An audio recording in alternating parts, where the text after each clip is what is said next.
पद्म पुराण पातालखंड।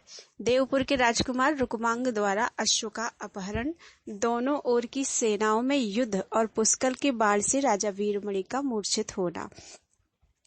बादशाहन बोले, फणीश्वर जो भक्तों की पीड़ा दूर करने के लिए नाना प्रकार की कीर्ति किया करते हैं, उन रघुनाथ जी की कथा सुनने से मुझे तृप्ति नहीं होती, अधिकाधिक सुनने की इच्छा बढ़ती जाती है। वेदों को धारण करने वाले आरण्यक मुनि धन्य थे, जिन्होंने श्री रघुनाथ जी का दर्शन करके उनके सामने ही अपने नश्वर शरीर का परित्याग किया था। शेष जी, अब यह बताइए कि महाराज का वह यज्ञ संबंधी अश्व वहां से किस प्रकार और किस ओर गया, किसने उसे पकड़ा तथा वहां रमानाथ श्री रघुनाथ जी की कीर्ति का किस प्रकार विस्तार हुआ। शेष जी ने कहा, ब्रह्मर्षि से आपका प्रश्न बड़ा सुंदर है। आप श्री रघुनाथ जी के सुने हुए गुणों को भी नहीं सुने हुए के समान मानकर उनके प्रति अपना लोभ प्रकट करते हैं और बारंबार उन्हें पूछते हैं। अच्छा, अब आगे की कथा सुनिए। बहुतेरे सैनिकों से घिरा हुआ वह घोड़ा आरण्यक मुनि के आश्रम से बाहर निकला और नर्मदा के मनोहर तट पर भ्रमण करता हुआ देव निर्मित देवपुर नामक नगर में जा पहुंचा, जहां मनुष्यों के घरों की दीवारें स्फटिक मणि की बनी हुई थी तथा वे ग्रह अपनी ऊंचाई के कारण हाथियों से भरे हुए विंध्याचल पर्वत का उपहास करते थे। वहां की प्रजा के घर भी चांदी के बने हुए दिखाई देते थे तथा उनके गोपुर नाना प्रकार के माणिक्यों द्वारा बने हुए थे, जिनमें भांति भांति की विचित्र मणियां जड़ी हुई थी। उस नगर में महाराज वीरमणि राज्य करते थे, जो धर्मात्माओं में अग्रगण्य थे। उनका विशाल राज्य सब प्रकार के भोगों से संपन्न था। राजा के पुत्र का नाम था रुक्मांगद। वह महान शूरवीर और बलवान था। एक दिन वह सुंदर शरीर वाली रमणियों के साथ विहार करने के लिए वन में गया और वहां प्रसन्न चित्त होकर मधुर वाणी में मनोहर गान करता हुआ विचरने लगा। इसी समय परम बुद्धिमान राजाधिराज श्री रामचंद्र जी का वह शोभाशाली अश्व उस वन में आ पहुंचा। उसके ललाट में स्वर्ण पत्र बंधा हुआ था। शरीर का रंग गंगा जल के समान स्वच्छ था, परंतु केसर और कुमकुम से चर्चित होने के कारण कुछ पीला दिखाई देता था।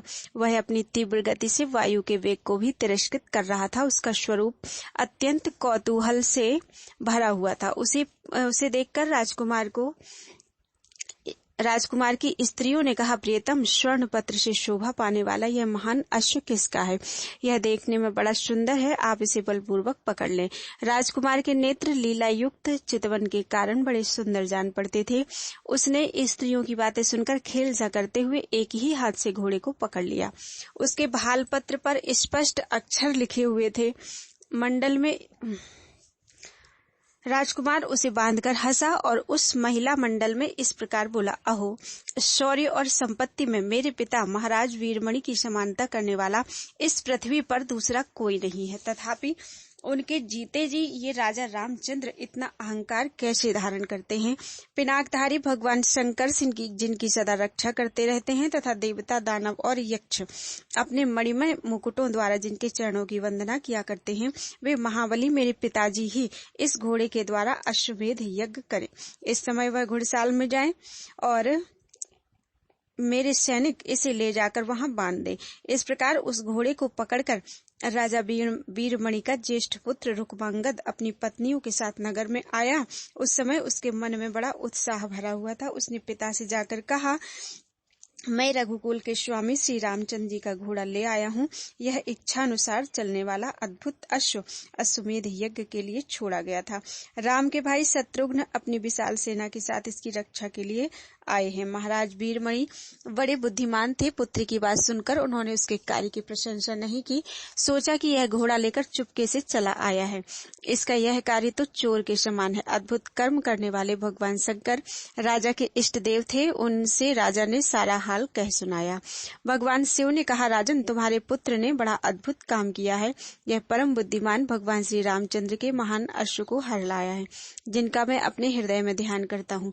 जिह्वा से जिनके नाम का उच्चारण करता हूँ, उन्हीं श्री राम के यज्ञ संबंधी अश्व का तुम्हारे पुत्र ने अपहरण किया है। परंतु इस युद्ध क्षेत्र में एक बहुत बड़ा लाभ यह होगा कि हम लोग भक्तों द्वारा सेवित श्री रघुनाथ जी के चरण कमलों का दर्शन कर सकेंगे। परंतु अब हमें अश्व की रक्षा के लिए महान प्रयत्न करना होगा। इतने पर भी मुझे संदेह है कि शत्रुघ्न के सैनिक मेरे द्वारा रक्षा किए जाने पर भी इसे बलपूर्वक पकड़ ले जाएंगे। इसलिए महाराज, मैं तो यही सलाह दूंगा कि तुम विनीत होकर जाओ और राज्य सहित इस सुंदर अश्व को भगवान की सेवा में अर्पण करके उनके चरणों का दर्शन करो। वीरमणि बोले, भगवान, क्षत्रियों का यह धर्म है कि वे अपने प्रताप की रक्षा करें, अतः हर एक मानी पुरुष के लिए अपने प्रताप की रक्षा करना कर्तव्य है। उसके लिए उसे अपनी शक्ति भर पराक्रम करना चाहिए। आवश्यकता हो तो शरीर को भी होम कर देना चाहिए। सहसा किसी की शरण में जाने से शत्रु उपहास करते हैं। वे कहते हैं यह कायर है, राजाओं में अधम है, क्षुद्र है। इस नीच ने भय से बेहुल होकर अनार्य पुरुषों की भांति शत्रु के चरणों में मस्तक झुकाया है। अतः अब युद्ध का अवसर उपस्थित हो गया है। इस समय जैसा उचित हो वही आप करें। कर्तव्य का विचार करके आपको अपने इस भक्त की रक्षा करनी चाहिए। शेष जी कहते हैं, राजा की बात सुनकर भगवान चंद्रमौली अपनी मेघ के समान गंभीर वाणी से उनका मन लुभाते हुए हंसकर बोले, राजन, यदि 33 करोड़ देवता भी आ जाएं तो भी किसमें इतनी शक्ति है जो मेरे द्वारा रक्षित रहने पर तुमसे घोड़ा ले सके। यदि साक्षात भगवान यहाँ आकर अपने स्वरूप की झांकी कराएंगे तो मैं उनके कोमल चरणों में मस्तक झुकाऊंगा, क्योंकि सेवक का स्वामी के साथ युद्ध करना बहुत बड़ा अन्याय बताया गया है। शेष जितने वीर हैं वे मेरे लिए तिनके के समान हैं, कुछ भी नहीं कर सकते। अतः राजेंद्र, तुम युद्ध करो, मैं तुम्हारा रक्षक हूँ। मेरे रहते कौन ऐसा वीर है जो बलपूर्वक घोड़ा ले जा सके। यदि त्रिलोकी भी संगठित होकर आ जाए तो मेरा कुछ भी नहीं बिगाड़ सकती। इधर श्री रघुनाथ जी के जितने सैनिक थे वे अश्व का मार्ग ढूंढ रहे थे। इतने ही में महाराज शत्रुघ्न भी अपनी विशाल सेना के साथ आ पहुंचे। आते ही उन्होंने सभी सेवकों से प्रश्न किया, कहाँ है मेरा अश्व? स्वर्ण पत्र से सुशोभित वह यज्ञ संबंधी घोड़ा इस समय दिखाई क्यों नहीं देता? उनकी बात सुनकर अश्व के पीछे चलने वाले सेवकों ने कहा, नाथ, उस मन के समान तीव्रगामी अश्व को इस जंगल में किसी ने हर लिया, हमें भी वह कहीं दिखाई नहीं देता। सेवकों के वचन सुनकर राजा शत्रुघ्न ने सुमति से पूछा, मंत्रीवर, यहाँ कौन राजा निवास करता है? हमें अश्व की प्राप्ति कैसे होगी? जिसने आज हमारे अश्व का अपहरण किया है उस राजा के पास कितनी सेना है? इस प्रकार शत्रुघ्न जी मंत्री के साथ परामर्श कर रहे थे। इतने ही में देवर्षि नारद युद्ध देखने के लिए उत्सुक होकर वहां आए। शत्रुघ्न ने उन्हें स्वागत सत्कार से संतुष्ट किया। वे बातचीत करने में बड़े चतुर थे, अतः अपनी वाणी से नारद को प्रसन्न करते हुए बोले, महामते, बताइए मेरा अश्व कहाँ है? उसका कुछ पता नहीं चलता। मेरे कार्यकुशल अनुचर भी उसके मार्ग का अनुसंधान नहीं कर पाते। नारद जी वीणा बजाते और श्री राम कथा का बारंबार गान करते हुए बोले, राजन, यहाँ देवपुर नाम का नगर है। उसमें वीरमणि नाम से विख्यात एक बहुत बड़े राजा रहते हैं। उनका पुत्र इस वन में आया था, उसी ने अश्व को पकड़ लिया है। आज उस राजा के साथ तुम लोगों का बड़ा भयंकर युद्ध होगा। उसमें बड़े बड़े बलवान और सूरवीर मारे जाएंगे, इसलिए तो पूरी तैयारी के साथ यहाँ स्थिरता पूर्वक खड़े रहो तथा सेना का ऐसा व्यूह बनाओ जिसमें शत्रु के सैनिकों का प्रवेश करना अत्यंत कठिन हो। श्रेष्ठ राजा वीरमणि से युद्ध करते समय तुम्हें बड़ी कठिनाइयों का सामना करना पड़ेगा, तथापि अंत में विजय तुम्हारी ही होगी। भला संपूर्ण जगत में कौन ऐसा वीर है जो भगवान श्री राम को पराजित कर सके? ऐसा कहकर नारद जी वहां से अंतर्धान हो गए और देवता तथा दानवों के समान उन दोनों पक्षों का भयंकर युद्ध देखने के लिए आकाश में ठहर गए। उधर सूर शिरोमणि राजा वीरमणि ने रिपुबार नामक सेनापति को बुलाया और उसे अपने नगर में ढिंढोरा पिटवाने का आदेश दिया। सेनापति ने राजा की आज्ञा का पालन किया। प्रत्येक घर, गली और सड़क पर डंके की आवाज सुनाई देने लगी। लोगों को भी घोषणा सुनाई दे गई। वह इस प्रकार थी, राजधानी में जो वीर उपस्थित हैं वे सभी शत्रुघ्न पर चढ़ाई करें। जो लोग वीरता के अभिमान में आकर राजाज्ञा का उल्लंघन करेंगे वे महाराज के पुत्र या भाई ही क्यों न हो वध के योग्य समझे जाएंगे। फिर से डंका बजाकर उपर्युक्त घोषणा दोहराई जाती है। सभी वीर सुन लें और सुनकर शीघ्र ही अपने कर्तव्य का पालन करें। विलंब नहीं होना चाहिए। नरश्रेष्ठ वीरमणि के सैनिक श्रेष्ठ योद्धा थे। उन्होंने यह घोषणा अपने कानों से सुनी और कवच आदि से सुसज्जित होकर वे महाराज के पास गए। उनकी दृष्टि में युद्ध एक महान उत्सव के समान था। उसका अवसर पाकर उनका हृदय हर्ष एवं उत्साह से भर गया था। राजकुमार रुक्मांगद भी अपने मन के समान वेगशाली रथ पर सवार होकर आए। उनके छोटे भाई शुभांगद भी अपने सुंदर शरीर पर बहुमूल्य रत्नमय कवच धारण करके रणोत्सव में सम्मिलित होने के लिए प्रस्थित हुए। महाराज के भाई का नाम था वीर सिंह। वे सब प्रकार के अस्त्र शस्त्रों की विद्या में प्रवीण थे। राजाज्ञा के अनुसार वे भी राज दरबार में आए, क्योंकि महाराज का शासन कोई लांघ नहीं सकता था। राजा का भांजा बलमित्र भी उपस्थित हुआ तथा सेनापति पुवार ने भी चतुरंगिणी सेना तैयार करके महाराज को इसकी सूचना दी। तदनंतर राजा वीरमणि सब प्रकार के अस्त्र शस्त्रों से भरे हुए अपने श्रेष्ठ रथ पर सवार हुए। वह रथ बहुत ऊंचा था और उसके ऊंचे ऊंचे पहिए मणियों के बने हुए थे। चारों ओर से भेरियां बज उठी। उनके बजाने वाले बहुत अच्छे थे। भेरी बजते ही राजा की सेना संग्राम के लिए प्रस्थित हुई। सर्वत्र कोलाहल छा गया। महाराज वीरमणि युद्ध के उत्साह से युक्त होकर रणक्षेत्र की ओर गए। राजा की सेना आ पहुंची। शस्त्र संचालन में चतुर रथियों के द्वारा समूची सेना में महान कोलाहल छा रहा है। यह देखकर शत्रुघ्न ने सुमति से कहा, मंत्रीवर, मेरे अश्व को पकड़ने वाले बलवान राजा वीरमणि मुझसे युद्ध करने के लिए विशाल चतुरंगिणी सेना के साथ आ गए। अब किस तरह युद्ध करना चाहिए? कौन कौन महाबली योद्धा इस समय युद्ध करेंगे, उन सबको आदेश दो, जिससे इस संग्राम में हमें मनोवांछित विजय प्राप्त हो। सुमति ने कहा, स्वामिन, वीर पुष्कल श्रेष्ठ अस्त्रों के ज्ञाता हैं। इस समय ये ही युद्ध करें। नीलरत्न आदि दूसरे योद्धा भी संग्राम में कुशल हैं, अतः वे भी लड़ सकते हैं। आपको तो भगवान शंकर अथवा राजा वीरमणि के साथ ही युद्ध करना चाहिए। वे राजा बड़े बलवान और पराक्रमी हैं। उन्हें द्वंद्व युद्ध से द्वारा जीतना चाहिए। इस उपाय से काम लेने पर आपकी ही विजय होगी। इसके बाद आपको जैसा जचे वैसा ही कीजिए, क्योंकि आप तो स्वयं ही परम बुद्धिमान हैं। मंत्री की यह बात सुनकर शत्रुवीरों का दमन करने वाले शत्रुघ्न ने युद्ध के लिए निश्चय किया और श्रेष्ठ योद्धाओं को लड़ने की आज्ञा दी। संग्राम के लिए उनकी आज्ञा सुनकर युद्ध कुशल वीर अत्यंत उत्साह से भर गए और शत्रु सैनिकों के साथ युद्ध करने के लिए चले। वे हाथों में धनुष धारण किए युद्ध के मैदान में दिखाई दिए और बाणों की बौछार करके बहुतेरे विजयी योद्धाओं को विदीर्ण करने लगे। उनके द्वारा अपने सैनिकों का संहार सुनकर मणिमय रथ पर बैठा हुआ बलवान राजकुमार रुक्मांगद उनका सामना करने के लिए आगे बढ़ा। उसने अपने अनेकों बाणों की मार से शत्रु पक्ष के हजारों वीरों को उद्विग्न कर दिया। उसमें हाहाकार मच गया। राजकुमार बलवान था। उसने बल, यश और संपत्ति में अपनी समानता रखने वाले शत्रुघ्न तथा भरत कुमार पुत्र पुष्कल को युद्ध के लिए ललकारा। वीर रत्न, मुझसे युद्ध करने के लिए आओ। इन करोड़ों मनुष्यों को डराने या मारने से क्या लाभ? मेरे साथ घोर संग्राम करके विजय प्राप्त करो। रुक्मांगद के ऐसा कहने पर बलवान वीर पुष्कल हंस पड़े। उन्होंने अपने तीखे बाणों से राजकुमार की छाती में बड़े वेग से प्रहार किया। राजकुमार शत्रु के इस पराक्रम को नहीं सह सका। उसने अपने महान धनुष पर बाणों का संधान किया और 10 सहायकों से वीर पुष्कल की छाती को बींध डाला। दोनों ही युद्ध में एक दूसरे पर कुपित थे। दोनों ही के हृदय में विजय की अभिलाषा थी। रुक्मांगद ने पुष्कल से कहा, वीर, अब तुम बलपूर्वक किया हुआ मेरा पराक्रम देखो। संभल कर बैठ जाओ, मैं तुम्हारे रथ को आकाश में उड़ाता हूँ। ऐसा कहकर उसने मंत्र पढ़ा और पुष्कल के रथ पर ब्रह्मास्त्र का प्रयोग किया। उस बाण से आहत होकर पुष्कल का रथ चक्कर काटता हुआ 1 योजन दूर जा पड़ा।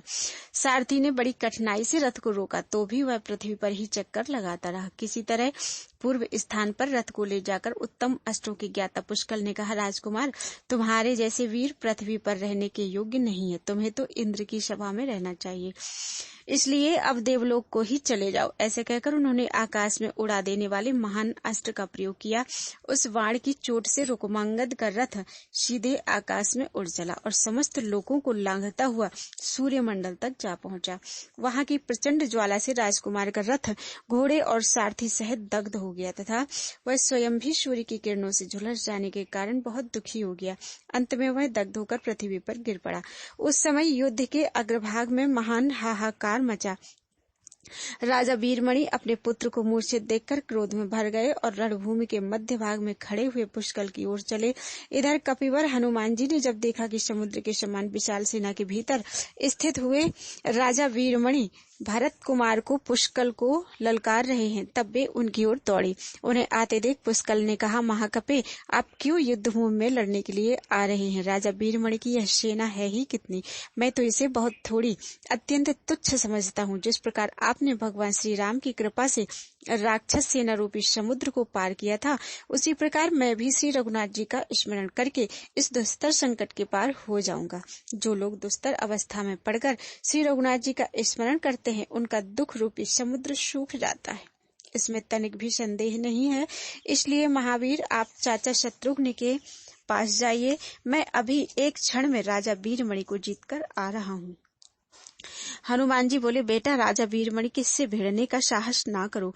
ये दानी शरणागत की रक्षा में कुशल, बलवान और शौर्य से शोभा पाने वाले हैं। तुम अभी बालक हो और राजा वृद्ध।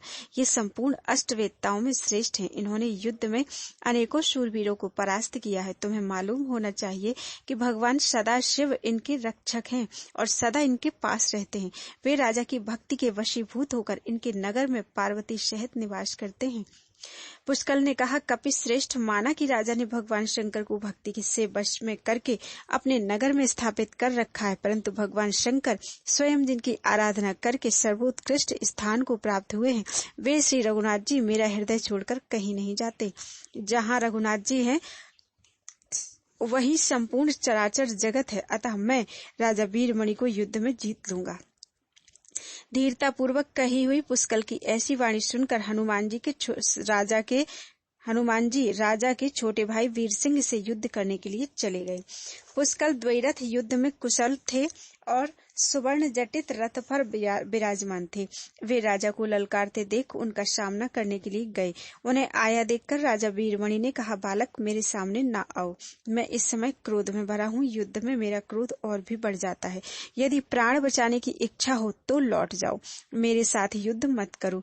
राजा का यह वचन सुनकर पुष्कल ने कहा, राजन, आप युद्ध के मुहाने पर संभल कर खड़े हो जाइए। मैं श्री राम का भक्त हूँ। मुझे कोई युद्ध में नहीं जीत सकता, चाहे वह इंद्रपद का ही अधिकारी क्यों न हो। पुष्कल का ऐसा वचन सुनकर राजाओं में अग्रगण्य वीरमणि उन्हें निरा बालक समझकर हंसने लगे। तत्पश्चात उन्होंने अपना क्रोध प्रकट किया। राजा को कुपित जानकर रणोन्मत्त वीर भरत कुमार ने उनकी छाती में 20 तीखे बाण का प्रहार किया। उन बाणों को आते देख राजा ने अत्यंत कुपित होकर अपने तीक्ष्ण शायकों से उनके टुकड़े टुकड़े कर डाले। बाणों का काटा जाना देख शत्रु वीरों का विनाश करने वाले भरत कुमार के हृदय में बड़ा क्रोध हुआ। उन्होंने 3 बाणों से राजा के ललाट को बींध डाला। उन बाणों की चोट से राजा को बड़ी व्यथा हुई। वे प्रचंड क्रोध में भर गए और वीर पुष्कल की छाती में उन्होंने 9 बाण मारे। तब तो पुष्कल का क्रोध भी बढ़ा। उन्होंने तीखे पर्व वाले 100 बाण मारकर तुरंत ही राजा को घायल कर दिया। उन बाणों के प्रहार से राजा का कवच, किरीट, शिरस्त्राण तथा रथ सभी छिन्न भिन्न हो गए। तब वीरमणि दूसरे रथ पर सवार होकर भरत कुमार के सामने आए और बोले, श्री रामचंद्र जी के चरण कमलों के मैं भ्रमर के समान अनुराग रखने वाले वीर पुष्कल, तुम धन्य हो। ऐसा कहकर अष्ट विद्या में कुशल राजा ने उन पर असंख्य बाणों का प्रहार किया। वहां पृथ्वी पर और दिशाओं में उनके बाणों के सिवा कुछ दूसरा दिखाई नहीं देता था। अपनी सेना का यह संहार देखकर रथियों में अग्रगण्य पुष्कल ने भी शत्रु पक्ष के योद्धाओं का विनाश आरंभ किया। हाथियों के मस्तक विदीर्ण होने लगे, उनके मोती बिखर बिखर कर गिरने लगे। उस समय क्रोध में भरे हुए पुष्कल ने राजा वीरमणि को संबोधित करके शंख बजाकर निर्भयता पूर्वक कहा, राजन, आप वृद्ध होने के कारण मेरे मान्य हैं, तथापि इस समय युद्ध में मेरा महान पराक्रम देखिए। वीरवर, यदि 3 बाणों से मैं आपको मूर्छित ना कर दूं, तो जो महापापी मनुष्य पापहारिणी गंगा जी के तट पर जाकर भी उनकी निंदा करके उनके जल में डुबकी नहीं लगाता, उसको लगने वाला पाप मुझे ही लगे। यह कहकर पुष्कल ने राजा के महान वक्षस्थल को, जो कि बाणों के समान विस्तृत था, निशाना बनाया और एक अग्नि के समान तेजस्वी एवं तीक्ष्ण बाण छोड़ा। किंतु राजा ने अपने बाण से पुष्कल के उस बाण के 2 टुकड़े कर डाले। उनमें से एक टुकड़ा तो भूमंडल को प्रकाशित करते हुआ पृथ्वी पर गिर पड़ा और दूसरा राजा के रथ पर गिरा। तब पुष्कल ने अपना मात्र भक्ति जनित पुण्य अर्पण करके दूसरा बाण चलाया, किंतु राजा ने अपने महान बाण से उसको भी काट दिया।